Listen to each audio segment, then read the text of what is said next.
सुरसैनिका कामेश्वरास्त्र निर्दग्ध सभण्डासुरशून्यका ब्रह्मोपेन्द्र महेन्द्रादिदेव संस्तुत वैभव हरनेत्राग्निसन्दग्ध काम सञ्जीवनौषधिः श्रीमद्वाग्भवकूटैकस्वरूप मुखपङ्कज कण्ठाधः कटिपर्यन्त मध्यकूटस्वरूपिणी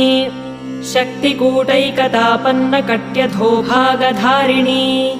मूलमन्त्रात्मिका मूलकूटत्रयकलेवरा कुलामृतैकरसिका कुलसङ्केतपालिनी कुलाङ्गना कुलान्तस्था कौलिनी कुलयोगिनी अकुला समयान्तस्था समयाचार तत्परा मूलाधारैकनिलया ब्रह्मग्रन्थिविभेदिनी मणिपूरान्तरुदिता विष्णुग्रन्थिविभेदिनी